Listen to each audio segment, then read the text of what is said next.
syukur kepada Allah Subhanahu Wa Taala Rabbul Jalil atas segala nikmat yang dianugerahkan Allah Subhanahu Wa Taala, kesihatan tubuh badan, nikmat iman dan Islam, taufik dan hidayahnya sehingga dapat sama-sama kita berhimpun pada pagi ini dalam majlis ilmu. Mudah-mudahan Allah Subhanahu Wa Taala memberkati kehidupan kita, Allah memberkati kesihatan kita, dan saya doakan semua jemaah sekalian diberikan kesihatan yang barakah, dipermudahkan urusan, dimakbulkan doa-doa, mudah-mudahan yang diuji dengan sakit semoga disembuhkan oleh Allah Subhanahu Wa Taala, diberi pahala kesabaran, dan mudah-mudahan kita semua sentiasa menjadi hamba yang sentiasa bersyukur dan qanaah dengan nikmat dan anugerah daripada Allah Subhanahu Wa Taala.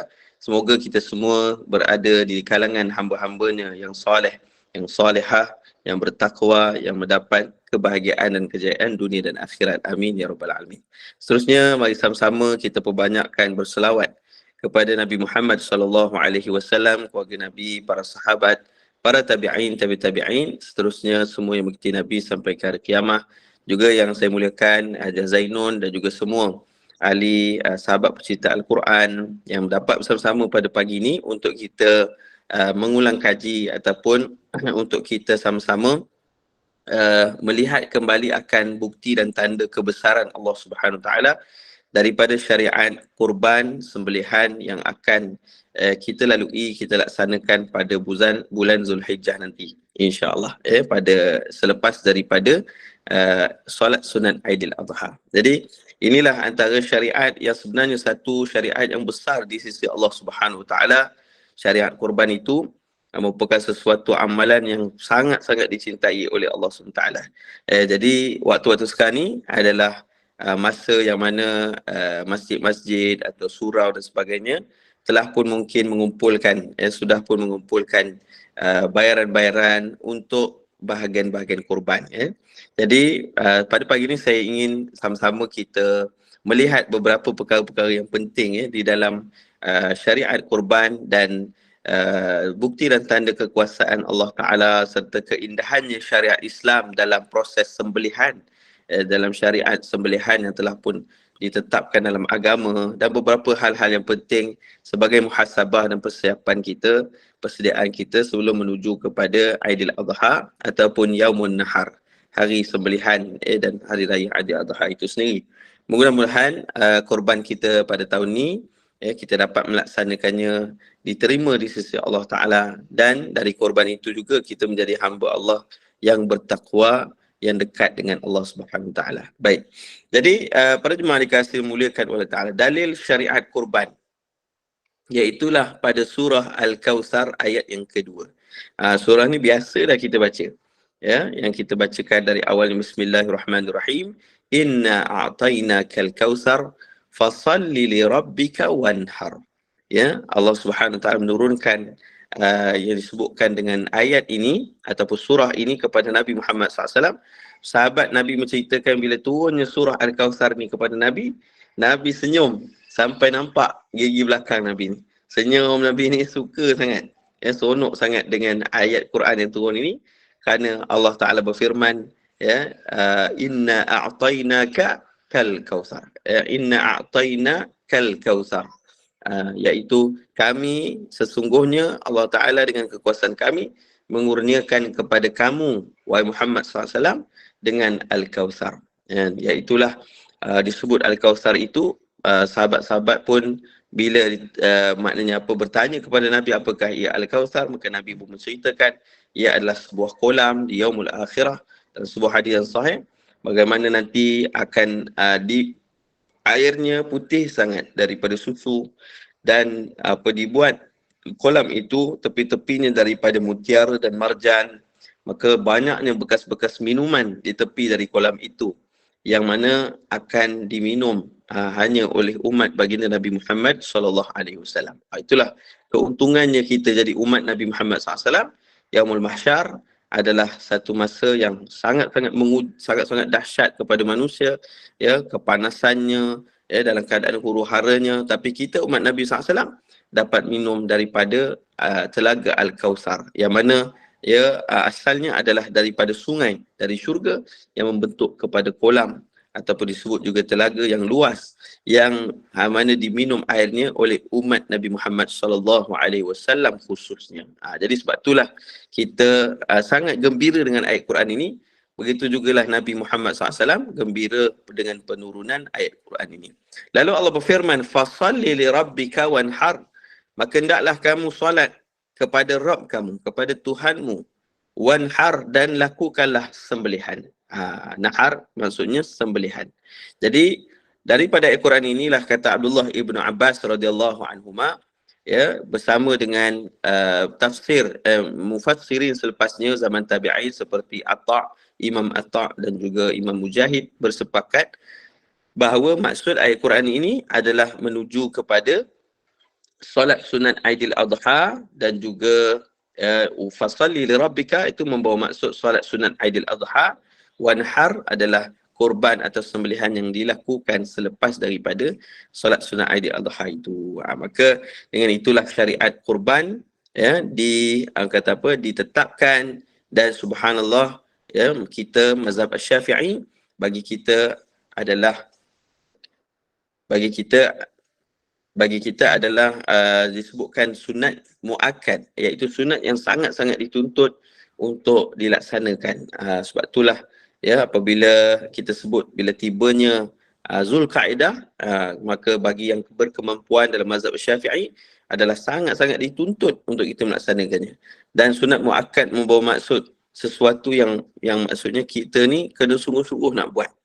Bersungguh-sungguh kita melaksanakannya, bukan bersungguh-sungguh meninggalkannya. Sebab bila orang sebut sunat je, sunat je tak payah buat, kan.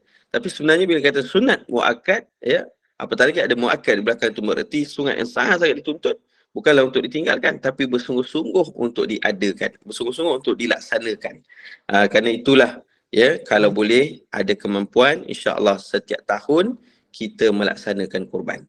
Kerana mudah-mudahan kita mendapat kelebihan korban.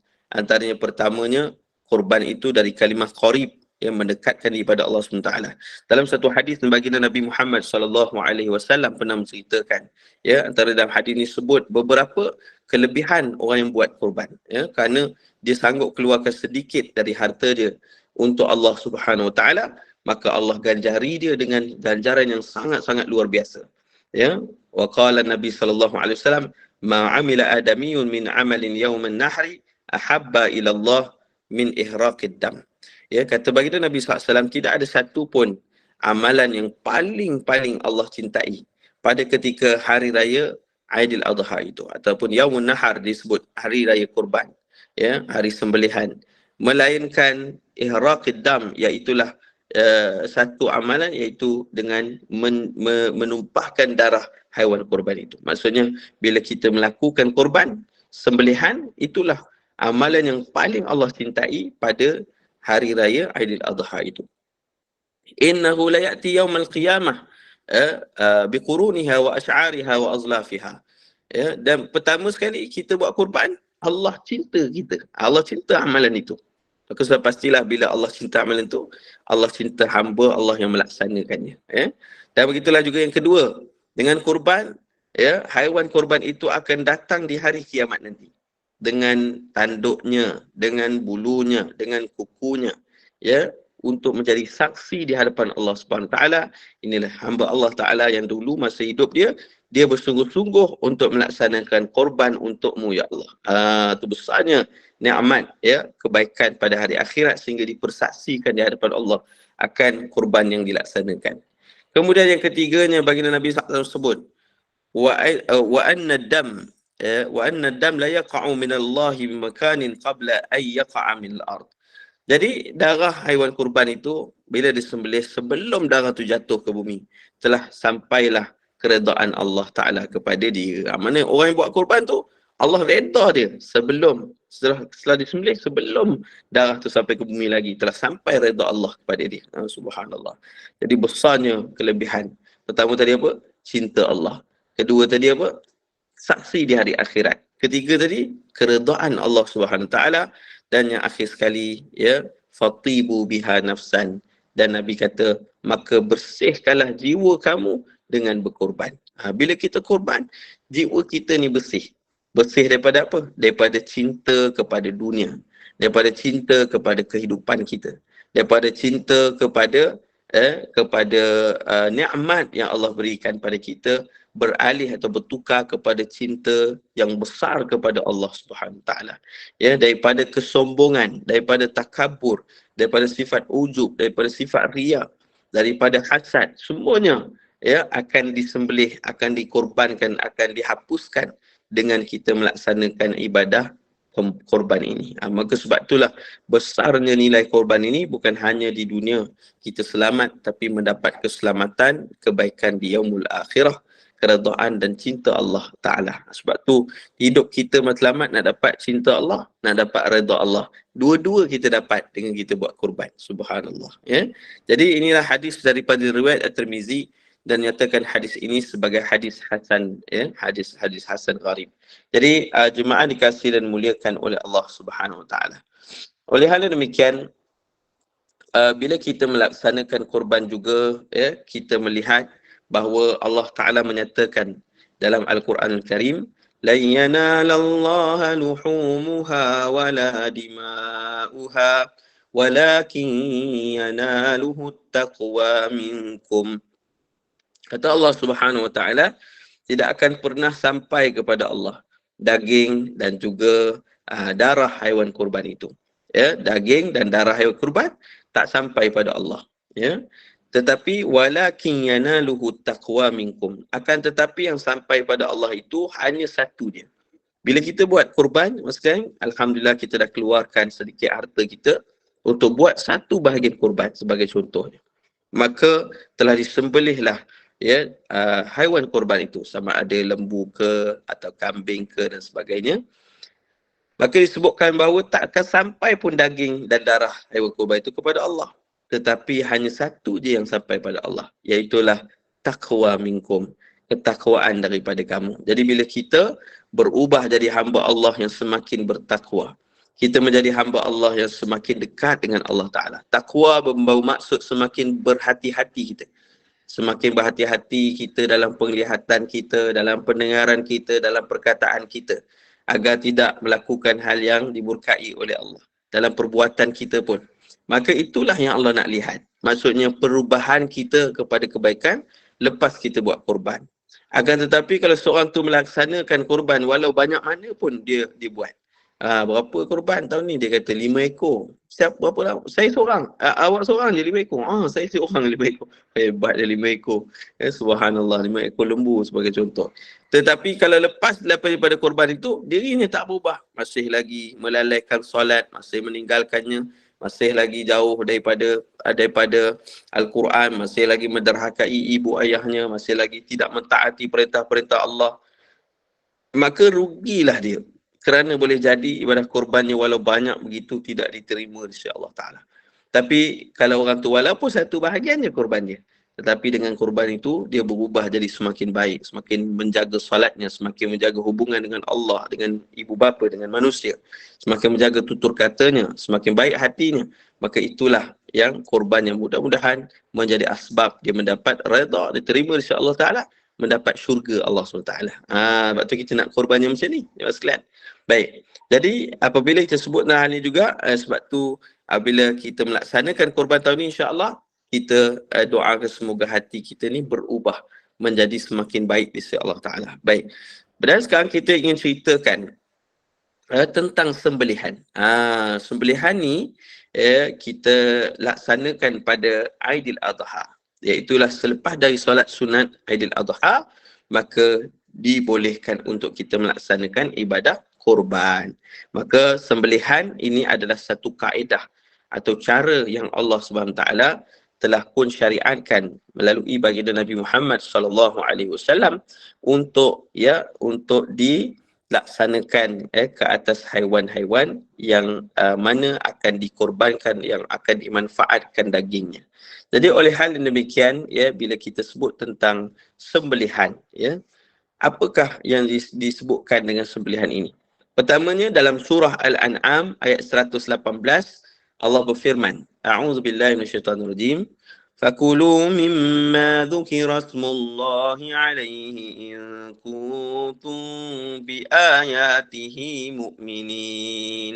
Kata Allah SWT, maka makanlah daripada sembelihan binatang-binatang yang halal yang disebutkan nama Allah ketika menyembelihnya, jika betul kamu beriman kepada ayat-ayatnya. Jadi jemaah sekalian, Allah Ta'ala suruh kita makan atau mengizinkan kita makan, iaitulah haiwan daripada sembelihan yang disebut dengan nama Allah saja. Berarti dengan mengikut kepada syariat dan mengikut kepada apa yang telah pun Allah dan Rasulullah SAW, maknanya mana yang telah Allah wajibkan bagi kita. Maka haiwan itu mesti disembelih dengan cara yang betul, dengan kaedah yang telah pun disebut di dalam hadis-hadis Nabi SAW, supaya daging itu adalah yang baik untuk kita makan. Sebab tu bila kita lihat pula dalam satu hadis Nabi SAW yang lain, hadis riwayat Muslim, baginda Nabi Muhammad SAW bersabda, sesungguhnya Allah Subhanahu Taala mewajibkan untuk kamu berbuat baik terhadap setiap sesuatu. Oleh kerana itu, jika kamu membunuh, perbaikkanlah cara membunuhnya. Apabila kamu menyembelih, maka perelokkanlah cara penyembelihan itu, serta tajamkanlah pisaunya dan mudahkanlah sembelihannya itu. Jadi hadis sahih ini adalah pesanan Nabi SAW. Apabila kita hidup, kita kena buat baik pada semua hamba Allah Ta'ala, pada makhluk-makhluk Allah Ta'ala. Berlakukan baik. Pertamanya Allah suruh apa? Wabil walidaini ihsana. Nak buat baik kamu kepada kedua ibu bapa kamu. Itu perintah dari Allah Ta'ala. Maka kita pun melakukan kebaikan pada ibu dan ayah kita. Sebab itulah perintah yang besar daripada Allah Subhanahu Taala. Redallahu fi rida walidain. Reda Allah itu ada pada reda kedua ibu dan ayah kita. Sebelum saya pergi lanjut, saya nak cerita sikit kat sini. Ada seorang makcik ni, nama dia Makcik Margaret, yang saya pernah kenal dia. Dia adalah dulunya seorang non-Muslim. Dia ni orang agama Buddha, agama Cina. Jadi dia ni umur dia 78 tahun. Masa saya jumpa dia, dia telah mengucap 2 kalimah syahadah. Dia telah beriman. Umur dia berapa? 78 tahun. Dan mengucap kalimah syahadah.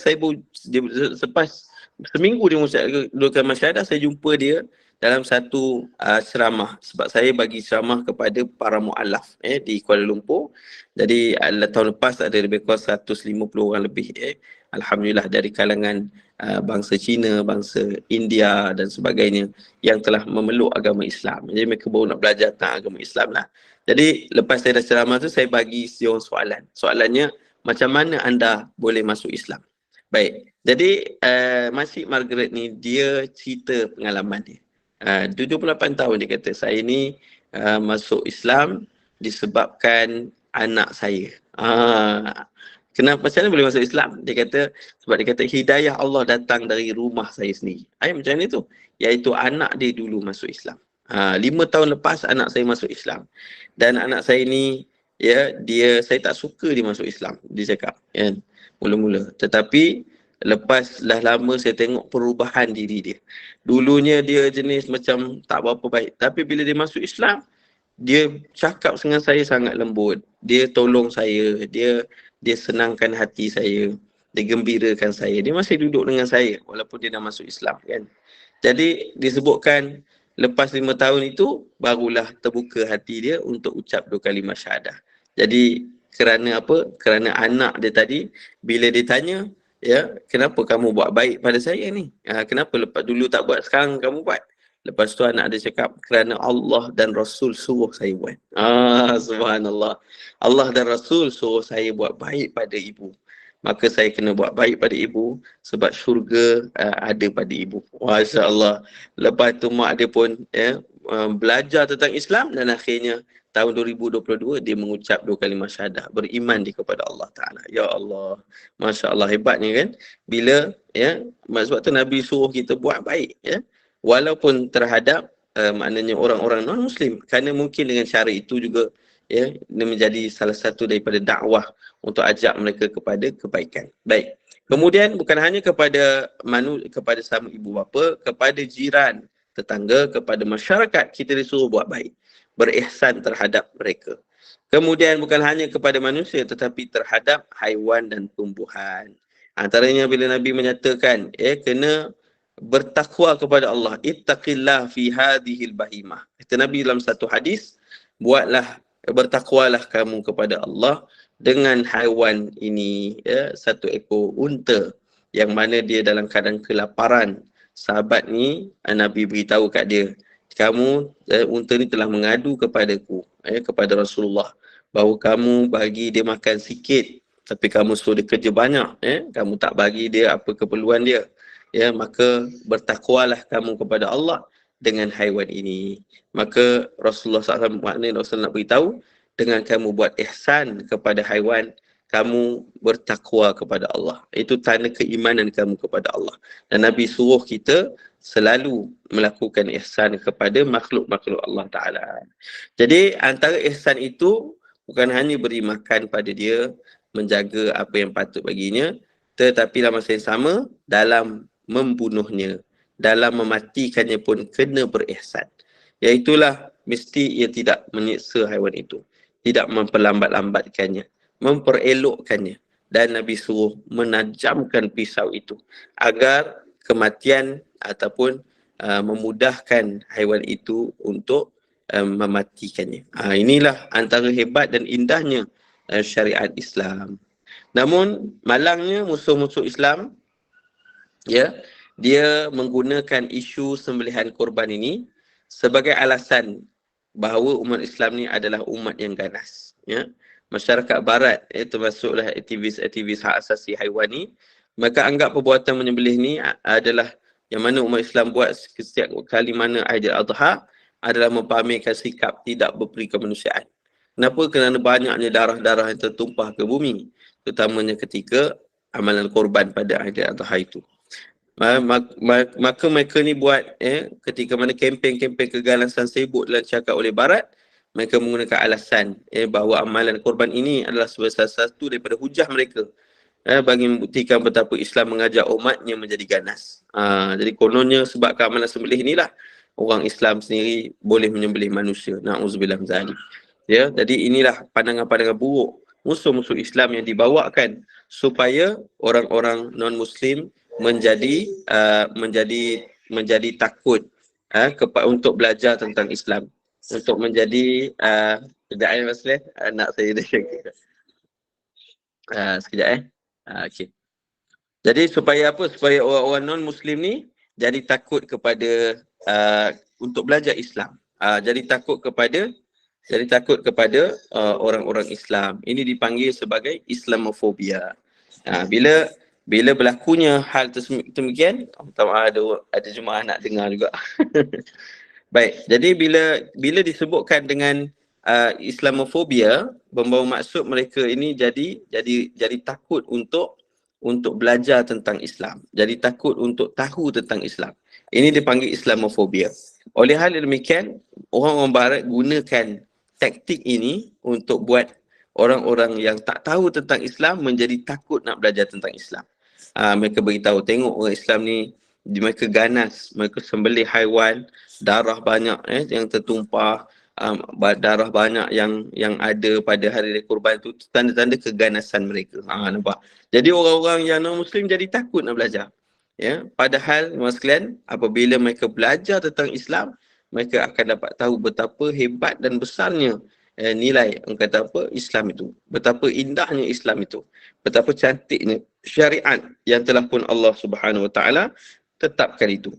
Sehingga kan disebutkan bahawa masa saya bagi syarahan pada orang-orang yang baru masuk Islam, mu'alaf ni, mereka kata dulunya ada di kalangan mereka yang sebut dulu saya ni benci Islam, dia kata saya benci Islam, tapi bila saya nak cari kesalahan ataupun keburukan Islam ni, saya mula baca tentang Islam. Akhirnya saya tak jumpa pun keburukan Islam, saya jumpa kebaikan Islam, dan akhirnya saya memeluk agama Islam. Ya Allah. Ada pula yang cakap, saya baca tentang Nabi Muhammad untuk cari SAW, untuk cari keburukan Nabi, tapi akhirnya saya tak jumpa, dan saya jumpa kebaikan Rasulullah SAW. Akhirnya saya tertarik kepada Islam dan saya memeluk agama Islam. Itulah maksudnya apa? kalau ada di kalangan orang-orang manusia yang membaca tentang Islam, membaca tentang syariat, membaca tentang Nabi Muhammad SAW, membaca tentang keindahan agama ini, mereka akan jumpa kebaikan yang cukup banyak, yang begitu hebat sekali Islam ini, dan jauh sekali dengan tohmahan yang dibawa oleh musuh Islam bahawa Islam tak berberi kemanusiaan, Islam ganas dan sebagainya. Na'udzubillah. Padahal Islam itu sendiri adalah membawa maksud assalam, itu sejahtera. Kita menyebarkan kesejahteraan. Bila kita ada, maka sejahteralah orang yang berada di sekeliling kita. Sebab tu Allah suruh kita beri salam. Assalamualaikum, yang kemudian dia dijawab waalaikumsalam. Maksudnya apa? Sejahtera atas kamu. Dan orang tu pun jawab, dan sejahtera juga ke atas kamu. Artinya kita bila ada, orang sejahtera, dan mereka juga menjadi sejahtera disebabkan kita ada. Macam tu. Subhanallah. Jadi inilah cantik dan indahnya Islam. Maka dalam hal ini sebenarnya jemaah sekalian, bila sebut tentang sembelihan, rupa-rupanya kaedah sembelihan cara Islam ni adalah cara yang paling ihsan dengan haiwan. Cara yang paling baik untuk membunuh atau mematikan haiwan untuk dimanfaatkan dagingnya. Adakah dunia barat mereka tak makan daging? Jawapannya tidak. Mereka pun makan daging. Mereka pun makan daripada haiwan-haiwan yang perlu dimatikan dulu.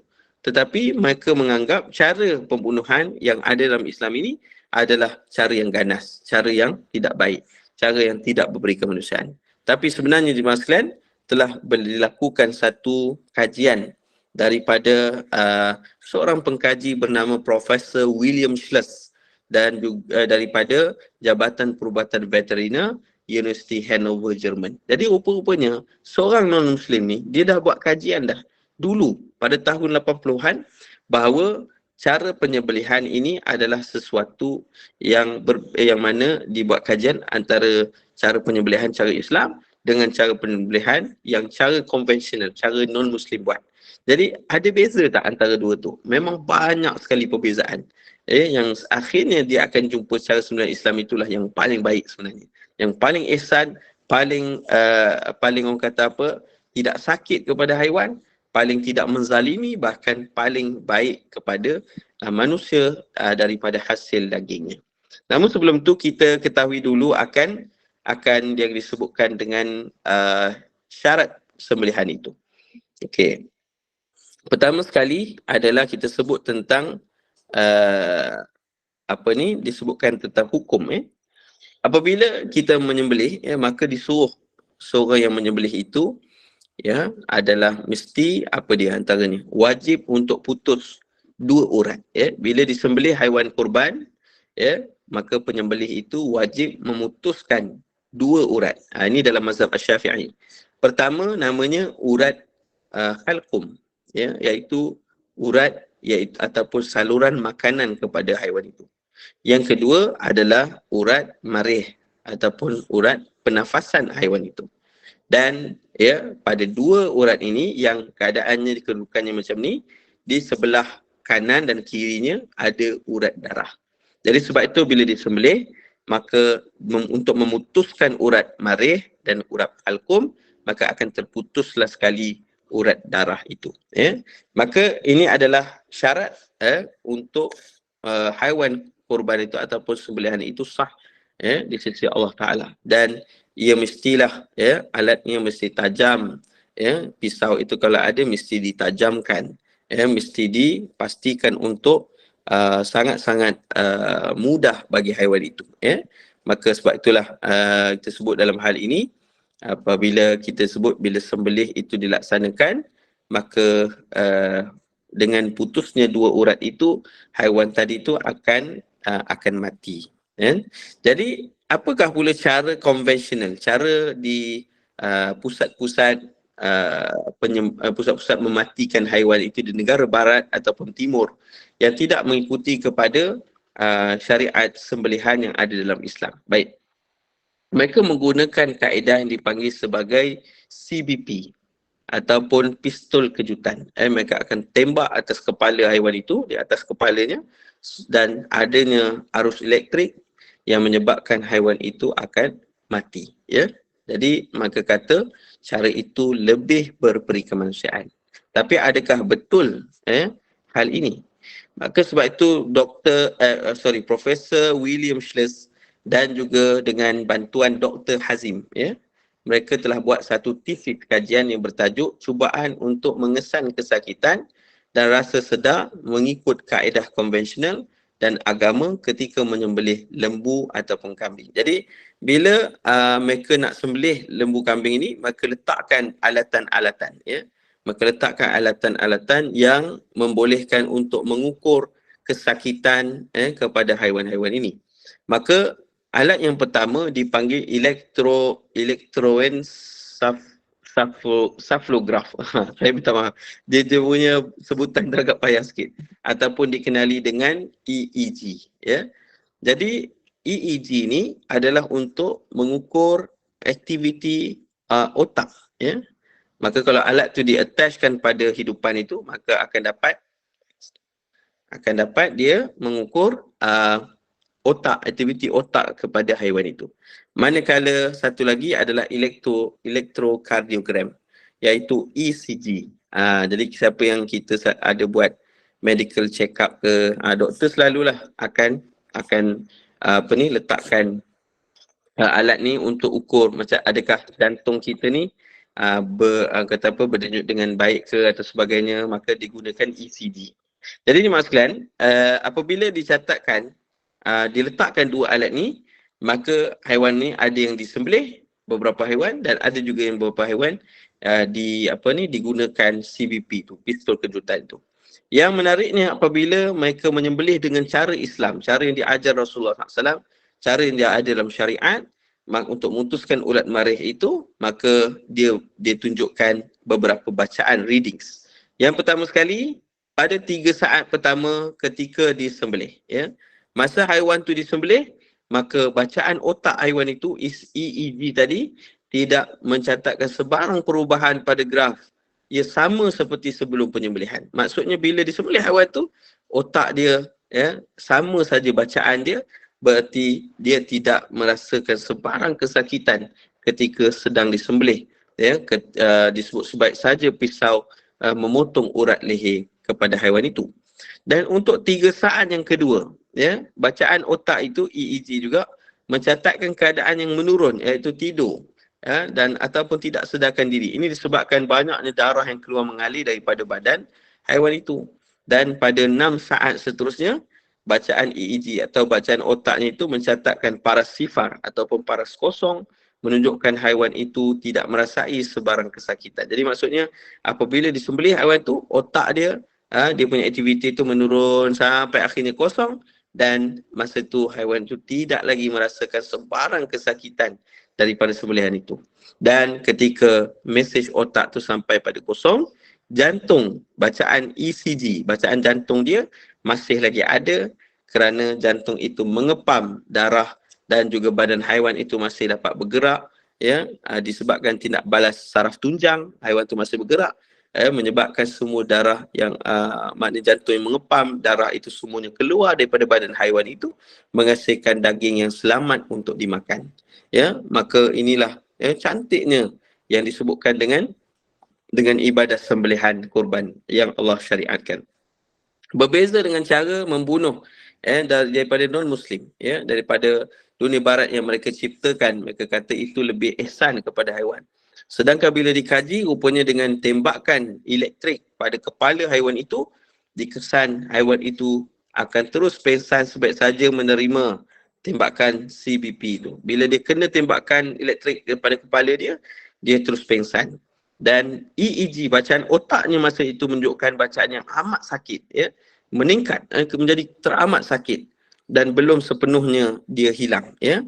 Maksudnya masih ada reading, dan masa itu bacaan ECG jantungnya telah pun berhenti berdenyut. Jantung haiwan itu kerana dikena elektrik berhenti berdenyut lebih awal, ya, selepas terkena kejutan berbanding haiwan sembelihan, dan keadaan ini menyebabkan banyak darah yang masih terkumpul dalam daging dan ia sebenarnya tidak selamat untuk dimakan. Itulah disebutkan apabila cara penyembelihan Islam ada bezanya dengan cara yang direka oleh manusia untuk sedang mereka menyatakan cara itulah yang paling ihsan.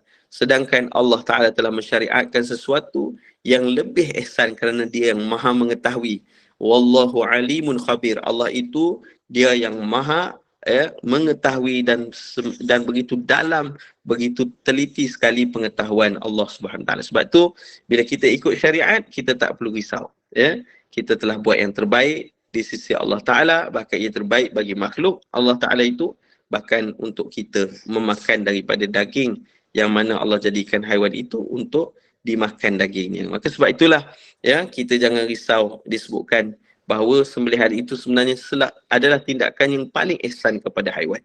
Berbanding cara-cara mereka yang mereka ciptakan itu yang tidak sebenarnya ihsan, tetapi menyeksa kepada haiwan itu dan masih lagi merasa kesakitan lepas proses itu dilaksanakan. Maka sebab itu daging haiwan yang dibunuh secara CBP ni tanpa cara elektrik adalah disebutkan oleh Profesor William Schless bahawa ia sebenarnya tidak selamat untuk dimakan, bahkan tidak baik untuk kesihatan manusia, dan mereka memutuskan, Profesor William Schless menyatakan kaedah sembelihan Islam adalah yang terbaik kerana ia lebih berperi kemanusiaan, manakala amalan kejutan elektrik ke atas haiwan sebelum dibunuh seperti amalan yang dilakukan di barat mendatangkan kesan yang amat sangat kepada haiwan, kesakitan yang teramat sangat kepada haiwan. Jadi inilah yang antara disebutkan hikmahnya ataupun hebatnya korban itu di sisi pandangan perspektif Al-Quran disebutkan dengan sains.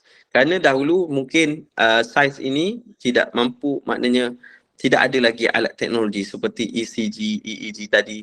Tetapi hari ini telah ada alat-alat teknologi itu untuk membuktikan betapa indahnya syariat Allah Subhanahu Taala, betapa cantiknya syariat yang telah pun diturunkan oleh Allah Subhanahu Taala, diajarkan Nabi Muhammad sallallahu alaihi wasallam untuk kita laksanakan. Maka umat Islam melaksanakan kurban itu dengan keadaan ihsan kepada haiwan, bahkan dengan itu juga memanfaatkan daripada daging-daging kurban yang telah pun setelah sembelihan tu dilangsungkan, maka dapat dimanfaatkan dengan sebaik-baiknya tanpa memberi mudarat kepada manusia sendiri. Jadi dimaksudkan dirahmati yang muliakan oleh Allah Subhanahu Wa Taala. Sekarang kita ikuti kepada satu buah kisah sebelum kita melakukan kurban itu. InsyaAllah bila siapa yang buat kurban, mudah-mudahan Allah terima kurban kita. Dan mudah-mudahan kurban kita ini menjadikan kita hamba yang bertakwa seperti yang kita sebut tadi. Namun tahukah kita dalam Quran Allah SWT telah pun datangkan sebuah kisah, yang mana kisah ini adalah kisah korban yang pertama sekali dilakukan berkaitan dengan seorang anak dan seorang ayah. Ayah ini yang mana telah diperintahkan oleh Allah Ta'ala pada ketika itu syariatnya bukan untuk menyembelih haiwan, tetapi untuk menyembelih anaknya yang paling dia kasihi itu. Maka subhanallah, inilah kisah Nabi Ibrahim dan Nabi Ismail AS. Saya tahu jemaah sekalian mungkin biasa dan pernah dengar kisah ini.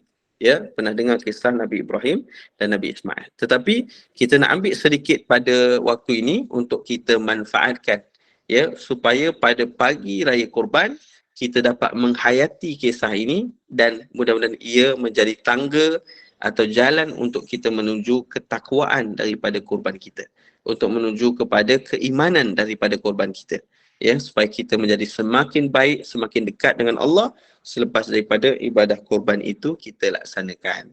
Baik, jadi jemaah sekalian dirahmati dan dimuliakan oleh Allah Subhanahu Wa Taala. Apabila kita menyebutkan tentang kisah ini, maka kita merujuk kepada firman Allah Subhanahu Wa Taala yang mana terletak pada surah As-Saffat ayat 102. Baik, dalam ayat ini Allah SWT menceritakan, a'udzubillahi minasyaitonirrajim, falamma balagha ma'ahu as-sa'ya qala ya bunayya inni ara fil manam anni azbahuka fanzur madza tara qala ya abati if'al ma tu'mar satajiduni insya'allahu minas sabirin. Baik, dalam ayat ini kita nak ambil sikit daripada ayat ini untuk kita bawa kisah itu dalam kehidupan kita. Untuk kita letakkan kedudukan kisah itu pada kedudukan kita. Maksudnya kitalah yang masuk dalam kisah ini. Mungkin kita pernah dengar, tapi kita pagi ni nak tadabbur untuk masukkan kita dalam ayat ini supaya kita dapat merasai macam mana Allah nak kita rasa dari perasaan Ibrahim dan Ismail bila Allah suruh mereka berkorban. Baik. Allah berfirman, "Falamma balagha ma'ahu sa'ya." Apabila telah sampai anaknya itu kepada peringkat umur yang membolehkan dia berusaha bersama-sama dengan ayahnya, iaitu Ibrahim. Jadi Nabi Ibrahim AS ini, dia pertamanya Allah uji dia untuk tinggalkan anak dia di tempat dan isterinya di tempat biwadin ghairi zi zar'in, di tempat yang tidak ada sebarang tanaman. Jadi Allah Ta'ala suruh letakkan anak dan isterinya di situ dan letakkanlah penggantungan kepada Allah Ta'ala bahawa Allah akan pelihara anak dan isteri itu. Dan begitu juga Hajar alaihissalam begitu bertawakal pada Allah dengan dia usaha mencari air, mencari bekal kerana tempat itu tak ada sebarang tanaman. Kosong, kering kontang, tidak ada tanaman, tidak ada minuman, tidak ada apa. Maka dia pun berjalan daripada Safa ke Marwah, Marwah ke Safa untuk mencari bekalan, sama ada makanan ataupun air agar dia dapat menyusu anaknya Ismail yang ketika itu masih bayi. Tetapi apa yang berlaku, Allah Ta'ala anugerahkan kepada Hajar dengan ma'u zamzam, air zamzam. Maka melimpah air zamzam itu daripada dulu sampai sekarang yang tak pernah habis.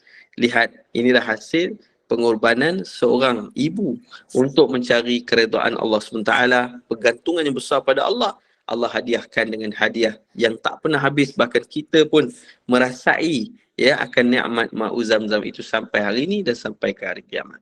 Baik, jadi jemaah sekalian, apabila telah pun berlangsungnya, maka telah pun lamanya anak ini duduk di situ, kemudian Allah datangkan satu kumpulan manusia daripada Bani Jurhum, satu keluarga yang mereka ni orang yang baik-baik, maka duduk di situ, maka maka Ismail pun membesar dengan baiknya sehinggalah 8 tahun umurnya. Baik, sejak ini mas sekalian.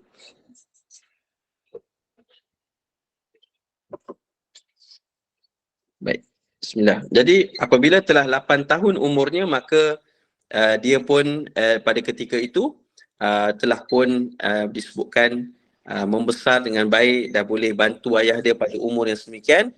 Maka pada ketika itulah Allah SWT perintahkan untuk Nabi Ibrahim balik untuk melihat anaknya. Masa tu umur dia dah 8 tahun. Sebagai riwayat kata dah 12 tahun.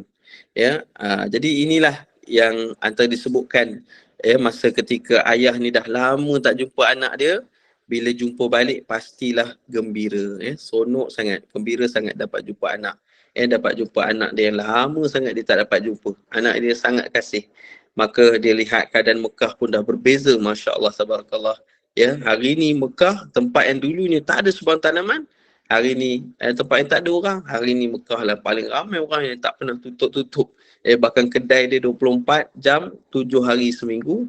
Yang mana kalau tutup pun sebab solat kan. Dan kalau tutup pun pakai tikar jadah dia tutup kan. Jadi nak sebut kata tempat itulah hari ni yang paling meriah sekali di dunia ini. Subhanallah.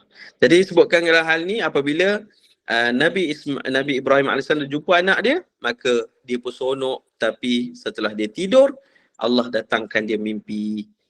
Dan mimpi itu adalah mimpi dia menyembelih anak dia. Subhanallah. Bila dia mimpi menyembelih anaknya, maka dia bangun dari tidur pun dia beritahu, ya bunayya inni ara fil manam anni azbahuka. Wahai anakku yang aku kasihi, sesungguhnya ketika tidurku aku telah nampak aku menyembelih kamu. Dan sesungguhnya masa itu memang nampak sungguh disembelih anak dia. Fanzur madza tara, maka apakah pandangan kamu daripada kisah ini? Maka qala ya abati fa'al ma tu'mar, berkatalah Ismail alaihissalam, wahai ayahku yang aku kasihi, lakukanlah apa yang Allah perintahkan kepada kamu. Kamu akan lihat aku di kalangan orang-orang yang sabar. Jadi mas sekalian, pada ketika itu yang bila Allah dah pun suruh mereka laksanakan itu, Allah berfirman, falamma aslama wa tallahu lil jabin. Dan apabila mereka ni kedua-duanya berserah diri kepada Allah Ta'ala, dan Ibrahim telah pun membaringkan anaknya pada tanah itu. Sehingga muka anak dia tu pun Nabi Ismail dah kena dah tanah. Ya Allah, masa tu telah ditajamkanlah pisau untuk disembelih anak dia. Lalu akhirnya Allah Ta'ala berfirman, وَفَدَيْنَاهُ بِذِبْحٍ عَظِيمٍ. Lalu kami menukar gantikan anaknya itu dengan sembelihan yang besar. Iaitulah seekor haiwan yang dinamakan kibash, yang lebih besar daripada biri-biri. Maka mereka sembelihlah haiwan itu. Dan dengan penuh kesyukuran, daging-daging itu dimanfaatkan, bahkan diedarkan, disedekahkan kepada yang lain. Maka inilah permulaan kepada ibadah kurban yang kita akan laksanakan. Rupanya dari kisah ni, Allah Ta'ala nak ajak kita hayati, bawa kita, tempatkan diri kita pada kedudukan itu. Untuk kita bawa pada hari raya kurban nanti, supaya mudah-mudahan kurban kita menjadi kurban yang terbaik di sisi Allah Ta'ala. Inilah kisah yang terbaik yang Allah letakkan dalam Quran, ya, yang untuk kita menjadi hamba Allah Ta'ala yang sanggup berkorban untuk Allah SWT. Baik, jadi apa yang kita nak fikirkan, jemaah sekalian? Iaitu Nabi Ibrahim AS. Apabila Allah SWT sudah pun, memang Nabi Ibrahim satu orang manusia, bahkan lelaki, seorang Rasul yang sangat dekat dengan Allah Ta'ala. Beliau digelar Khalilullah, kekasih Allah Subhanahu Wa Ta'ala. Nabi Ibrahim AS bukan tidak dekat pada Allah, sudah dekat lagi. Bahkan dia seorang Rasul. Tapi Allah datangkan lagi perintahnya dengan keadaan untuk menyembelih, ya, supaya atau berkorban, supaya lebih dekat lagi kepada Allah Ta'ala, supaya pengantungan 100% kepada Allah Subhanahu Ta'ala, ya? Dan bukan hanya Allah suruh sembelih ataupun kurban sahaja, tetapi Allah suruh untuk menyembelih, ya, iaitulah seorang yang paling dia cintai, iaitu anak dia sendiri. Inilah yang disebutkan dengan kurban pada peringkat awalnya. Bukan sembelih binatang, tapi sembelih manusia yang paling dia cintai. Jadi cuba bayangkan kita dalam kedudukan itu. Dan perintah sembelih itu adalah untuk menyembelih orang yang paling kita cinta. Siapa yang kita cinta? Mungkin anak kita, mungkin cucu kita, mungkin ibu dan ayah kita. Bagaimana? Adakah, ya, disebutkan perasaan kita untuk sembelih orang yang paling kita cinta itu, kan? Maksudnya, ya, dalam hal ini macam itulah Ibrahim AS. Betapa beratnya rasa hati dia, tetapi dia sabar dan dia taat kepada Allah Subhanahu Wa Taala. Namun Allah tidak suruh kita melakukan hal sedemikian. Allah suruh kita melakukan sembelihan kurban. Sebab tu kurban ni besar nilai dia. Maka kita buatlah. Kalau kita ada kemampuan, buatlah. Besar pahalanya, besar kebaikannya. Bahkan sunnah Nabi Nabi Muhammad SAW yang cukup besar. Dan apabila kita menyembelih haiwan kurban itu, ya, kita meletakkan seperti mana Ibrahim. Allah nak ajar dia, wahai Ibrahim, walau besar mana pun cinta kamu kepada anak kamu, ya, sebesar mana cinta kamu kepada anak kamu, kepada zuriat kamu, kamu kena meletakkan cinta yang paling agung, paling tinggi adalah kepada Allah Subhanahu Wa Taala. Maka kalau Allah perintahkan apa saja untuk kamu, walaupun kena mengorbankan anak kamu, kamu kena melaksanakannya. Maka Allah nak ajar Nabi Ibrahim untuk letak cinta pada Allah itu yang paling tinggi berbanding cinta kepada yang lain.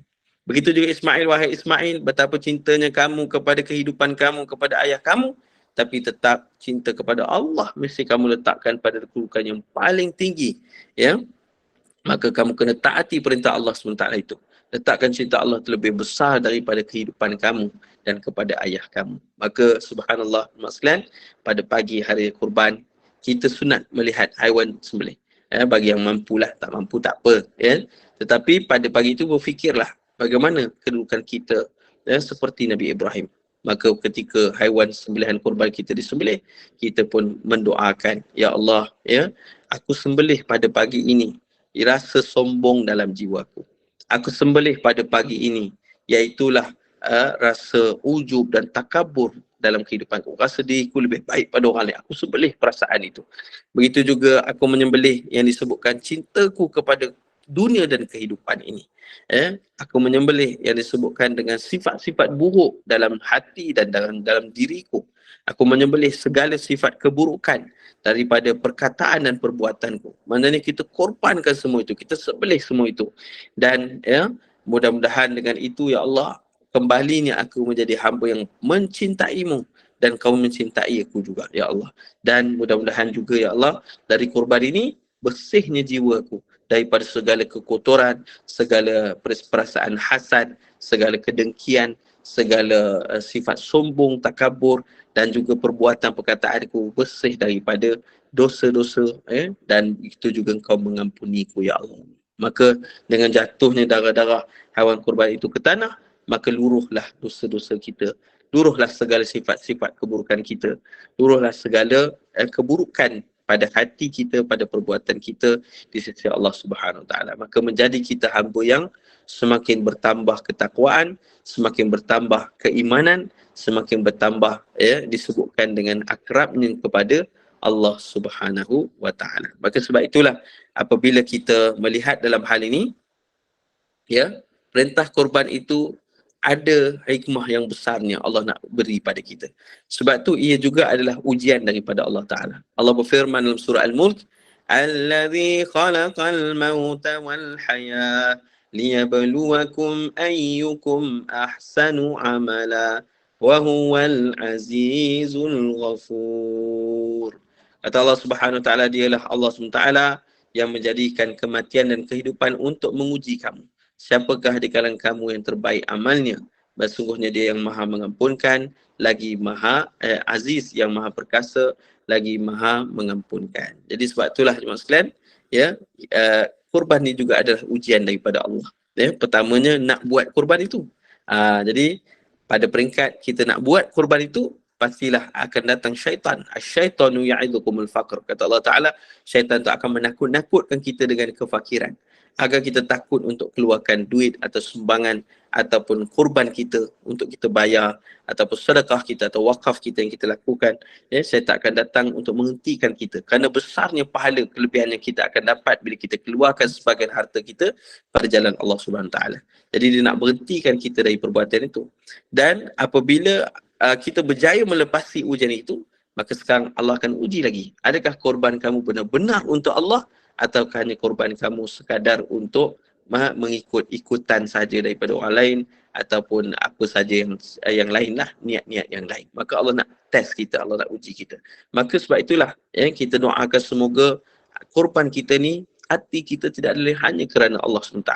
Maka duit yang telah kita keluarkan untuk korban itu, kita sentiasa istighfar dan niatkan, ya Allah, daripada korban ini, ya Allah, aku berubah jadi hamba yang semakin dekat kepada kamu, semakin baik dalam perbuatan perkataanku, semakin baik hatiku, agar perbuatan korban kita itu ataupun pelaksanaan korban kita itu menjadi yang paling terbaik di sisi Allah Subhanahu Taala, yang mengubah kita, bahkan kedudukan kita, darjat kita di sisi Allah Subhanahu Taala, iman kita, takwa kita menjadi semakin tinggi di sisi Allah daripada korban itu. Jadi mudah-mudahan dengan itu juga kita menjadi hamba Allah Subhanahu Taala yang mendapat keredaannya, cintanya, mendapat penyaksian yang baik di hari akhirat, dan juga mendapat penyucian jiwa. Dan sebab itulah Allah Subhanahu Taala sebut, qad aflaha man tazakka, sesungguhnya telah yang disebutkan berjayalah orang yang membersihkan jiwanya, telah berjayalah orang yang menyucikan hatinya. Maka kita, maksudnya, bila kita melakukan korban, kita sedang fatibu biha nafsan, kata Nabi. Maka bersihkanlah jiwa kamu dengan korban itu. Maka sebenarnya kita sedang berusaha membersihkan jiwa kita bila kita berkorban. Dan Allah sebut orang yang berusaha membersihkan jiwanya sesungguhnya adalah orang-orang yang berjaya di sisi Allah Subhanahu Wa Taala. Maka sebab itulah kita laksanakan korban untuk kembalikan kita kepada fitrah, iaitu menjadi hamba Allah yang sebenar-benarnya. Sebab tu bila masuknya 1 Zulhijjah, maka Nabi SAW mensyariatkan satu yang sunat untuk kita tidak memotong kuku, tidak memotong rambut dan sebagainya sampailah haiwan korban kita disembelih. Kenapa? Sebagai isyarah untuk kita ni kembali kepada fitrah. Seorang bayi, baginda Nabi menyatakan, kullu bani Adam yuladu ala fitrah. Setiap anak Adam ni dia lahir dengan fitrah. Apa maksud dia fitrah itu? Iaitu sebagai hamba yang sebenar-benar hamba. Bayi itu, macam mana diri kehambaan pada bayi itu? Dia tidak ada dosa, dia tidak ada rasa sombong, dia tidak ada perasaan dengki, dia tidak ada perasaan hasad, dia tidak melakukan dosa. Maka inilah sifat-sifat baik jika seorang yang kembali pada fitrah. Maka kita pun semikian. Bila kita berkorban, artinya kita kembali pada fitrah. Mudah-mudahan kita diampuni oleh Allah ya, hati kita jauh daripada sifat-sifat mazmumah dan kita menjadi di kalangan hamba-hamba Allah yang berserah diri, ya, aslama, seperti mana dua orang yang falamma aslama, kata Allah Taala, apabila mereka berserah diri kepada Allah, iaitulah Nabi Ibrahim dan Nabi Ismail. Maka kita contohi, ya, rasul-rasul utusan Allah Taala ini. Dengan korban ini kita kembali kepada Allah, kita membersihkan jiwa kita, membersihkan diri kita dengan daripada dosa dan perbuatan-perbuatan yang mungkar ataupun kesyirikan kepada Allah, meletakkan kebesaran Allah. Sebab tu kita bertakbir sekalian daripada Aidil Adha itu, daripada pada malamnya, ya, sehinggalah pada waktu selepasnya, sehinggalah setiap solat daripadanya sampailah hari Tasyrik, iaitu 3 hari selepas raya, kan? Raya 4 hari lah, maksudnya 3 hari itu adalah hari Tasyrik. Hari raya yang pertama Aidil Adha, kemudian hari Tasyrik yang pertama, hari Tasyrik kedua, hari Tasyrik yang ketiga. Ada 4 hari yang Allah izinkan melakukan korban.